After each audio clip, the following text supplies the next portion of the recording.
زخبر سلامتنا تقبلوا أبز تفلالي خورنعت على متركبوا خبرات تعذبتي وأنا وزينا حزنا قريبنا لنا نمكتالكم من دعدمنا فلما عندنا تفاتهم بريزيدنت سايس أفوركي سمرتن لعلاويتن سودان كوينا ناخد كتسل صنوعن متكلاو مرقز اندقفن حزب المنقسن إيرترا رقاقيتو ኣብ ኢትዮጵያ ደቡብ ክፋል ሃገር አጋጢሙ ዘሎ ምልባዕ ቫይረስ ማርበርግ ንምምካት ኣብ ዝግበር ዘሎ ጻዕርታት ሰበስልጣን ዞባ አርሲ ኣብቲ ከባቢ ናይ ሓደ ሰሙን ዕፅዋ ኣዋጅ ኣውጆም ምህላው ተገሊጹ። ሚኒስተር ጉዳያት ወፃኢ ኣሜሪካ ማርኮ ሩቢዮ ምስ ሓድሽ ዋና ተዛታይ ዩክሬን ኣብ ፍሎሪዳ ተስፋ ዘለዎ ዝርርብ ኣካይዱ። ፕሬዚደንት ኢሳያስ አፈወርቂ ኣብ ፖርት ሱዳን ምስ ኣቦ ወንበር ልዕላዊት ባይቶ ሱዳን ጀነራል ዓብደል ፈታሕ አልቡርሃን ተራኺቡ ኣብ ኣገደስቲ ጉዳያት ዘትዩ። ኣብ ትርክብ ክልቲኦም መራሕቲ ኣብ ምድንፋዕ ክልቲኦም ዝምድና ኤርትራን ሱዳንን ኣብ ምዕበላ ግጭት ሱዳን ንምፍታሕ ዝካየድ ዘሎ ጻዕርን ከምኡ እውን ሓበራዊ ኣገዳስነት ኣብ ዘለዎም ዞባውን ዓለማዊ ጉዳያት ዘተኮረ ዝርርብ ኣካይዶም። ፕሬዚደንት ኢሳያስ ዕላማት ምብጻሕ ጽኑዕን መትከላዊ መርገጽን ደገፈን ህዝብን መንግስቲ ኤርትራ ንስምርትን ላዕላዊት ሱዳን ደጊምካ ንምርጋጽ ከም ዝኾነ ዘላቂ ሰላም ክሳብ ዝረጋገጽ ድማ ኤርትራ ጎኒ ሱዳን ሓላፍነት ምርግጋጽ ሓድነት ዝዓቀበት ርግእትን ሱዳን ተሰኪሙን ዘሎ መሰጋገር ባይቶን ደው ከም እትብል ኣነጺሩ። ጀነራል አልቡርሃን በወገኑ ንኽልቲኡ ህዝብታት ካብ ዝጥምር ታሪካዊ ዝምድና ዝምንጩ መርገጺ ኤርትራ ድሕሪ ምምስጋኑ ሓበራዊ ብልጽግና ዘረጋግጽ መዳይ ንምድልዳልን ምስፋሕን ከም ዝሰርሕ ኣረጋጊጹ። እዚ ከምዚ ኢሉ እንከሎ ፕሬዚዳንት ኢሳያስ አፈወርቂ ምስ ቀዳማይ ሚኒስተር ሱዳን ዶክተር ካሚል ኢድሪስን ኣመሓዳሪ ዞባ ዳርፉር ሚኒ አርከሚናዊ ከምኡውን ዶክተር አልቲጃኒ አልሲሲን ብተናጸል ኣብ ተመሳሳሊ ዛዕባታት ኣብ ዝገበርዎ ዘተ ሱዳን ካብ ዝኣትያቶ ዘላ ጸገም ንኽትወፅእ ኤርትራ ዝከኣላ ኩሉ ከም እትገብር ኣፍሊጡ። ቀዳማይ ሚኒስተር ኢድሪስ ካሚል በወገኑ ህዝቢ ሱዳን ንታሪካዊ መርገጺ ኤርትራ ብሓበን ከም ዝጥምቶ ገሊጹ።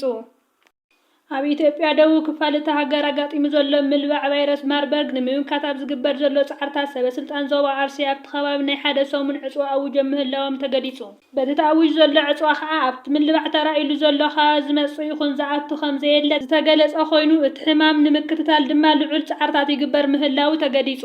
እቲ ዕፅዋ ካብ ዞባ አርሲ ናብ ካሊእ ክፋላት ኢትዮጵያ ዝግበር ምእታው ከምኡ ድማ ካብ ዞባ አርሲ ናብ ካሊእ ክፋላት ኢትዮጵያ ዝግበር ምውፃእን ንምክልኻል ከም ዝኾነ ድማ እቲ ሕማም ካብቲ ከባቢ ናብ ካሊእ ከባቢ ኢትዮጵያ ከይተላብዐ ንምክልኻልን ንምጥፋእን ኣብ ዝብል መደብ ምዃኑ እውን ተፈሊጡ። ኣብቲ ዞባ ምልባዕ ናይቲ ቫይረስ ኣመና ብምሕያሉ ፍሉይ ኣሃዱ ናይቲ ህፅፅ እዋን ክምስር ገይሩ ከም ዘሎ እውን ተገሊጹ።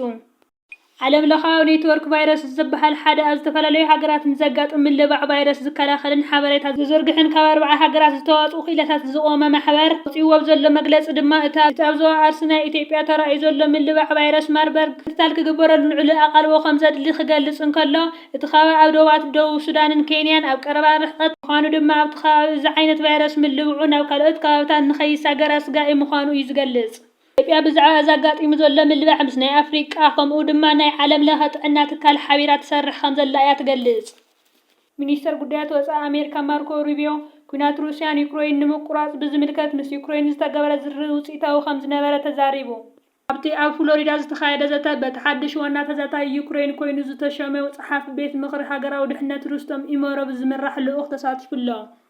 ኣብቲ ኣኼባ ልኡኽ ፕሬዚዳንት ዶናልድ ትራምፕ ስቴቭ ዊትኮፍን ከምኡውን ሰበይቲ ዶናልድ ትራምፕ ጃረድ ኩሽነርን እውን ተረኺቦም እዮም። ዊትኮፍ ኣብ ዝመጸእ ሰሙን ናብ ሞስኮ ብምኻድ ዝርርብ ክቕጽል ምዃኑ ኣፍሊጡ ኣሎ። ላዕለዋይ ተዛታይ ፕሬዚዳንት ዩክሬን ነበረ አንድሪስ የርማክ ብጥርጣረ ብልሽውና ስርሑ ድሕሪ ምቁራጽ እዩ ኢሞሮቭ ናብዚ ቦታ መጺኡ ዘሎ። እዚ ናይ ሰንበት ኣኼባ ድሕሪ ናይ 2 ሰሙን ጽቡቕ ዲፕሎማስያዊ ንጥፈታት ናይ መወዳእታ ስጉምቲ እዩ። እቲ ዘተ ንዩክሬን ንፈተውቲ ሃገራት ኢሮጳን ዘቁጥዐ ነታ ቅድሚ ኣስታት 4 ዓመታት ንዩክሬን ዝወረረት ሩስያ ዝድግፍ ምዃኑ ዝገልጽ በዓል 28 ነጥቢ ውጥን ሰላም ኣሜሪካ ልሒኹ ድሕሪ ምውፁእ ዝተበገሰ እዩ። ሩቢዮ እቲ ኣብ ሰሜን ሚያሚ ኣብ ዝርከብ ሃላንደል ቢች ኣብ ዝተኻየደ ኣኼባ ብዛዕባ ጠንቂ እቲ ኩናት ጥራይ ኣይኮነን ኢሉ ብዛዕባ ንነዊሕ እዋን ብልጽግና ዩክሬን ዝጠመተ እዩ ኣብቲ ዝጸንሐ እናሃነጽና ኢና ንኸድ ዘለና ግን ብተወሳኺ ስራሕ የድሊ እዩ። ብተወሳኺ ንልኡኽ ዩክሬን ኣብ ዝሃቦ መግለጺ ዓላማ ዝርርብ ሰላም ምስ ሩስያ ላዕለዊት ናጻን ብልጽግትን ዩክሬን ምርኣይ ዝዓለመ ምዃኑ ገሊጹ። ናይ ሰንበት ዝርርብ ኣብ ዝጀመረሉ እዋን ኢሞሮቭ ኣብ ዛዕባታት መጻኢ ዩክሬን ድሕነት እቲ ሃገር ዳግማይ ዘይትውረረሉ ከምኡውን ብዛዕባ ብልጽግና ዳግመ ህንጸታ ንዛት ኣለና ኢሉ ኣቲ ብእንግሊዝኛ ዘስምዖ ዘረባ ኣሜሪካ ተስማዕምዐና ኣላ ትድግፈና ኣላ ኣሜሪካ ጎንና ትሰርሕ ኣላ ኢሉ